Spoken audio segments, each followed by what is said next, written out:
আজকে আমরা অঙ্ক করব নবম দশম শ্রেণীর উচ্চতর গণিতের অনুশীলনী 11.2 যারা 11.2 অঙ্কগুলা বোঝো না বা এখন পর্যন্ত করেনি তারা আমাদের এই ক্লাসটি একটু মনোযোগ সহকারে দেখো এবং অঙ্ক বোঝার চেষ্টা করো। দেখবে যদি আমাদের এই অঙ্কটি একটু মনোযোগ সহকারে শোনো এবং দেখো তাহলে তোমার কাছে এই অঙ্কটি একদম ইজি হয়ে যাবে। একটু খেয়াল করো। বলছে 2 নম্বরে বলছে যে নিম্নোক্ত প্রতি ক্ষেত্রে এ বি সি ত্রিভুজের ক্ষেত্রফল নির্ণয় করো। অর্থাৎ কতে আছে এ বিন্দু, তিনটা বিন্দু, ত্রিভুজের তিনটা বিন্দু দেওয়া আছে এ বি এবং কি সি। অর্থাৎ এই বিন্দুতে দেওয়া আছে 2,3, বি বিন্দুতে দেওয়া আছে 5,6 এবং সি বিন্দুতে দেওয়া আছে -1,4। এখন এই বিন্দুগুলো দিয়ে আমাদের কি করতে হবে? গ্রাফ পেপার বা ছক কাগজে আমাদের ত্রিভুজটি অঙ্কন করতে হবে। যেহেতু আমাদের এখানে আপাতত গ্রাফ পেপার বা ছক কাগজ নেই, সেহেতু আমরা বোর্ডেই একটু অঙ্কন করব। তোমরা একটু মনোযোগ সহকারে দেখো।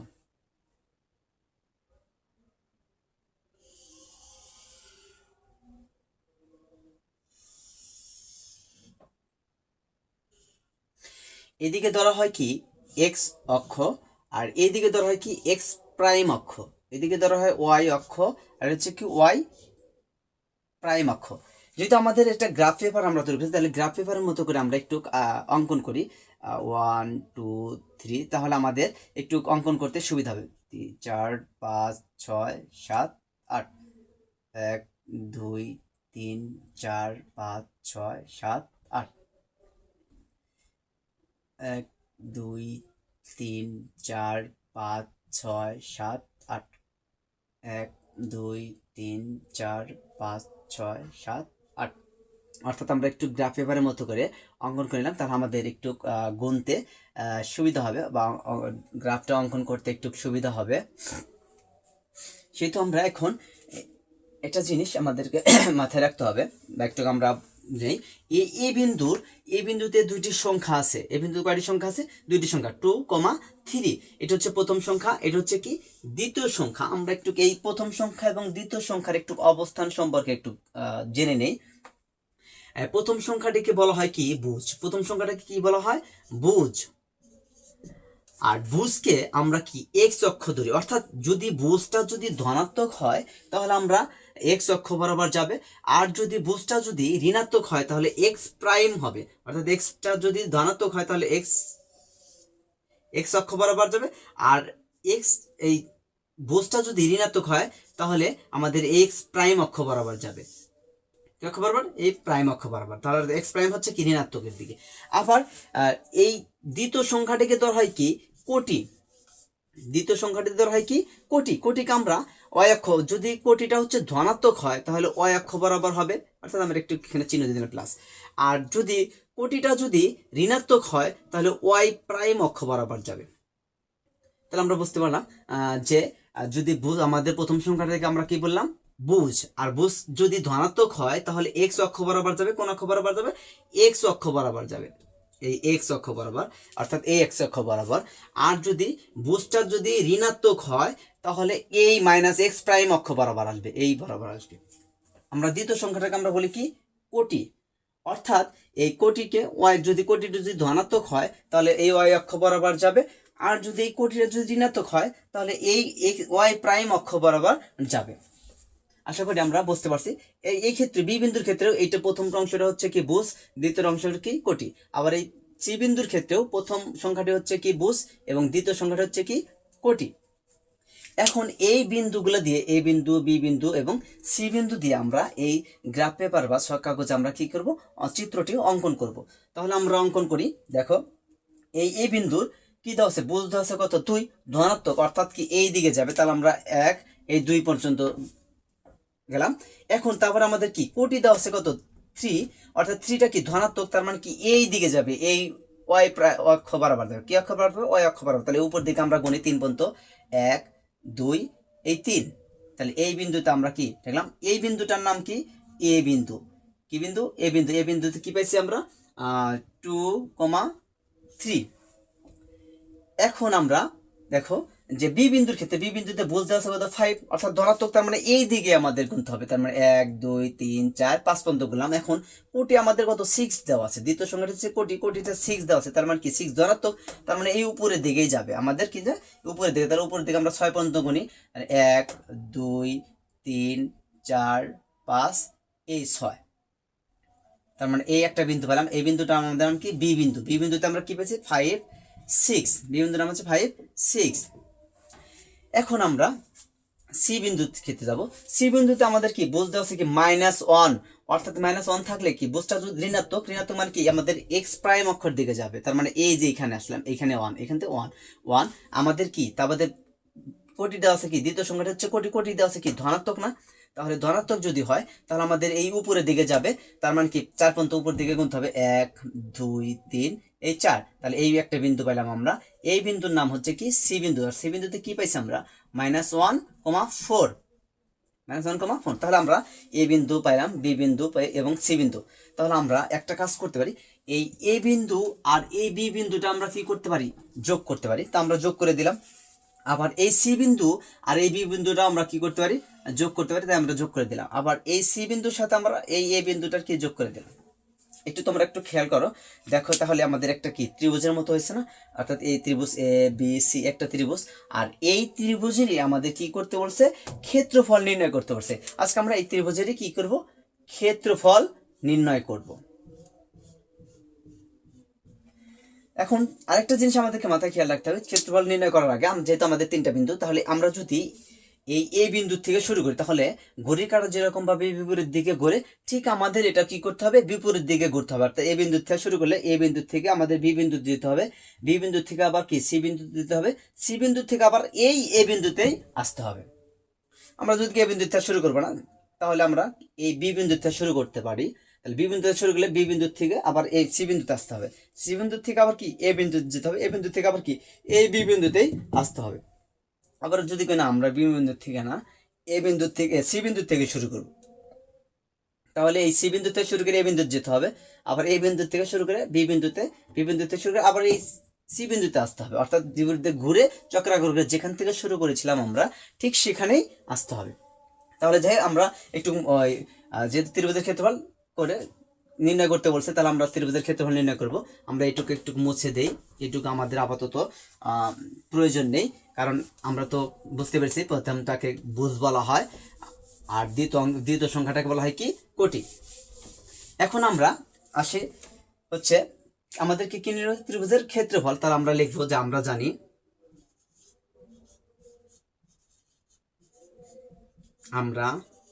জানি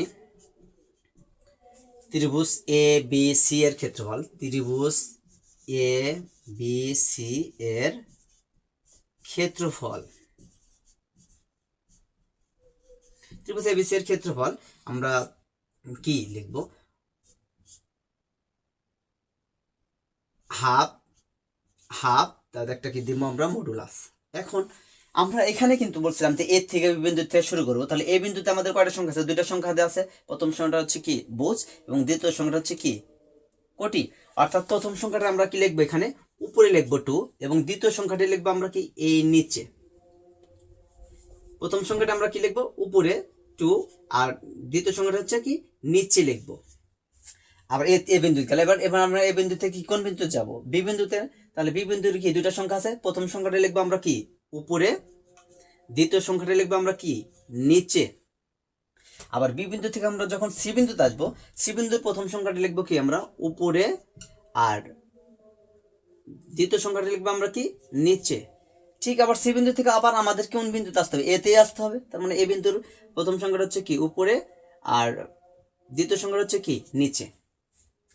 এখন আমরা মডুলাস দিয়ে এটাকে শেষ করে দিলাম, আটকে দিলাম। এখন এখানে আমাদের কি লিখতে হবে, বর্গ একক, যেহেতু আমাদের ক্ষেত্রফল সেটা আমাদের কি লিখতে হবে বর্গ একক। তাহলে আমরা আশা করি বুঝতে পারছি। এখন আমরা এই হাফ যেরকম আছে আমরা সেরকমই রাখলাম। এখন এই মডুলাসের ভিতরে এই সংখ্যাটাকে বলা হয় কি, এই টানটাকে বলা হয় কি মডুলাস, এই টানটাকে বলা হয় কি মডুলাস। এখন এই মডুলাস আমরা যেরকম রাখলাম, এখন মডুলাসের ভিতরে আমাদেরকে কি করতে হবে, গুণ করতে হবে। গুণটা হচ্ছে কি ক্রসে গুণ করতে হবে, এই 2 এর সাথে এই 6 এর গুণ করতে হবে, এই 5 এর সাথে এই 4 এর গুণ করতে হবে, এই -1 এর সাথে কি এই 3 এর গুণ করতে হবে, অর্থাৎ ক্রসে। আমরা যদি সূত্র অনুসারে যদি বলি, তাহলে এই প্রথম সংখ্যাটাকে বলা হয় কি x1, দ্বিতীয় সংখ্যাটাকে বলা হয় কি x2, এটাকে বলা হয় x3, এটাকে বলা হয় কি x4। আবার এই নিচেরটাকে বলা হয় কি y1, y2, y3, y4। এখন আমরা এটাকে কিভাবে গুণ করে, x1 গুণন হচ্ছে x2, x1 গুণন x2, আমাদের সূত্রটা এরকম। তোমরা এদিকে দেখো, x1 গুণন হচ্ছে কি y2 যোগ x2 গুণন হচ্ছে কি y3 যোগ x3 গুণন হচ্ছে কি y4, এরকম। তাহলে আমরা এটাকে গুণ করি, তাহলে x1 গুণন হচ্ছে y2, অর্থাৎ 2 এর সাথে আমাদের কি করতে হবে, এই 6 এর গুণ করতে হবে। তাহলে 6 দুগুণে কত, 12, সূত্রের প্লাস দিলাম আমরা।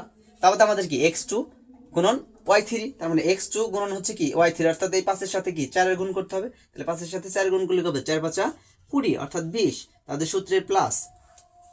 আবার আমাদের কি করতে হবে, x3 গুণন হচ্ছে কি y4, অর্থাৎ এই -1 এর সাথে কি এই 3 এর কি করতে হবে, গুণ করতে হবে। তাহলে প্লাস -1 আর 3 গুণ করলে কি হবে, -3, 3 আমাদের গুণ করা শেষ। এখন আবার এই নিচ থেকে আবার উপরে দিকে গুণ, আমরা তো এতক্ষণ উপর থেকে নিচে গুণ করলাম, এখন আমাদের কি করতে হবে, নিচ থেকে উপরে গুণ করতে হবে, অর্থাৎ এই 3 এর সাথে এই 5 এর গুণ করতে হবে, এই 6 এর সাথে এই 1 এর গুণ করতে হবে, এই 4 এর সাথে এই কি 2 এর গুণ করতে হবে। আর এক্ষেত্রে আমাদের কি সূত্র ইউজ করতে পারি কি, মাইনাস, এখান থেকে শুরু করতে হবে। কি করতে হবে, এখান থেকে, তাহলে মাইনাস দ্বারা শুরু করতে, নিচ থেকে যখন উপরে গুণ করতে যাব তখন আমাদের কি করতে হবে, মাইনাস থেকে শুরু করতে হবে, এটা হচ্ছে সূত্রে মাইনাস। তাহলে মাইনাস, আর এখন কি গুণ করতে হবে, y1 গুণন কি x2, তার মানে কি y, আমরা এখানে জায়গা নাই তাই আমরা এখানে লিখলাম কি y1 x2, y1 গুণন x2 বিয়োগ y2 ইন্টু হচ্ছে কি x3, আবার বিয়োগ, সূত্রে বিয়োগ y3 ইন্টু হচ্ছে x4, অর্থাৎ কি আমাদের এখন আমরা নিচ থেকে যদি উপরে থেকে গুণ করবো, তার মানে এই 3 এর সাথে কি এই 5 এর গুণ করতে হবে। তাহলে আমরা সূত্রে মাইনাস আগে দিয়ে নই, 3 এর সাথে 5 এর যদি গুণ করি 3 5 15, আবার সূত্রে মাইনাস। এখন আমরা কি এই 6 এর সাথে কি এই মাইনাস এর গুণ করতে হবে, -1 এর গুণ করতে হবে, তার মানে কি 6 আর -1 গুণ করলে কি -6, অর্থাৎ এখানে আমরা কি ফার্স্ট ব্র্যাকেট দেব, পাশে -6, তাহলে সূত্রে মাইনাস। আবার এই 4 এর সাথে কি এই 2 এর গুণ করব, অর্থাৎ এই যে এখানে দেওয়া y3 গুণন হচ্ছে x4, তাহলে আমরা কি করব, 4 এর সাথে 2 এর গুণ করলে 4 দুগুণে 8, 4 এর সাথে 2 এর গুণ করলে কত, 4 দুগুণে 8, আমাদের গুণ করা শেষ। এখন আমরা কি দেব, মডুলাস দিয়ে শেষ করব। তাহলে আমাদের কি লিখতে হবে, বর্গ একক। এখন আমরা একটু খেয়াল করো, এখানে আমাদের কি হাফ যেরকম আছে আমরা সেরকমই রাখলাম। এখন আমরা মডুলাসও দিলাম, মডুলাসের একাংশ দিলাম। এখন আমাদের কি করতে হবে, এই মডুলাসের ভিতরে দেখো ফার্স্ট ব্র্যাকেট আছে, অর্থাৎ এই ফার্স্ট ব্র্যাকেটের কাজটা করতে হবে, ফার্স্ট ব্র্যাকেটটা আমাদের কি করতে হবে, তুলে দিতে হবে। তার আমরা এই 12 যেরকম আছে সেরকম রাখলাম, প্লাস 20 যেরকম আছে সেরকম রাখলাম। এখন এই যে ব্র্যাকেট তুলে দেওয়ার জন্য ব্র্যাকেটের ভিতরের জন্য আর কি বাইরের জন্য কি করতে হবে, গুণ করতে হবে। তাহলে আমরা যদি গুণ করি, প্লাসে মাইনাসে কি হয়, -3 -15 যেরকম আছে যেরকমই থাকলো। এখন এই ব্র্যাকেট তুলে দিলে মাইনাসে প্লাস, মাইনাসে কি হয়, +6, -8 যেরকম আছে সেরকম মডুলাস দিয়ে আটকে দেন। তাহলে কি লিখতে হবে আমাদেরকে, বর্গ একক। এখন আমরা কি করব, হাফ যেরকম আছে সেরকমই রাখলাম, এখন মডুলাস দিলাম।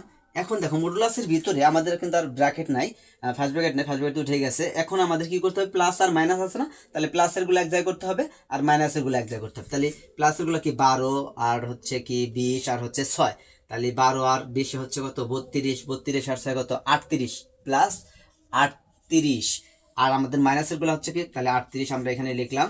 এখন মাইনাস গুলো লাগছে, -3 আর -15 যোগ করলে -18, আর এই 8 যোগ করলে হচ্ছে -26, তাদের মডুলাস দিলাম আমরা বর্গ একক। এখন একটা জিনিস দেখো, এখানে একটা খেয়াল করো, হাফ যেরকম আছে আমরা হাফ যেমন আছে তেমনই রাখলাম।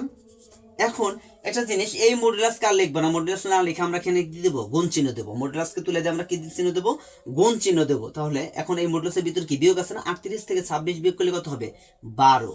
38 থেকে 26 বিয়োগ করলে কত হবে, 12। এখন লিখবো আমরা কি, বর্গ একক। এখন একটা জিনিস খেয়াল করো, যে এই যে হাফের সাথে কি এই গুণন 12 না, অর্থাৎ এই 2 এর সাথে কি 12 কিন্তু কাটা যায়, অর্থাৎ 2 একে 2, 2 একে 2 আর 6 দুগুণে 12, অর্থাৎ আমরা কি এই 6 আর 2, 12 আর 2 কাটলে কি পাই, 6। অর্থাৎ আমরা কি এটা কি বর্গ একক, অর্থাৎ এটাই আমাদের হচ্ছে কি উত্তর। এখন একটা জিনিস খেয়াল করো, তোমাদের একটা জিনিস, এইখানে যে আমরা x1 x2 x3 x4 লিখছিলাম, এগুলা আসলে এখানে কিন্তু লেখা যাবে না। আমরা তোমার বোঝার ক্ষেত্রে, সুবিধার ক্ষেত্রে আমরা এখানে লিখছিলাম, লিখে তোমাকে বোঝানো যায়, এটা আমরা কি মুছে দিলাম। আবার ইচ্ছা করলে এটাও এই যে এইরকম আমি যে তোমাদের বোঝানোর জন্য যে এরকম দাগ দিয়ে বুঝাইছিলাম, এটাও তোমাদের কি খাতায় লিখতে হবে না, তোমরা আশা করি এমনি লিখতে পারবা। তোমাদের এরকম দাগ দিয়ে লিখতে হবে না বা লেখাও যাবে না।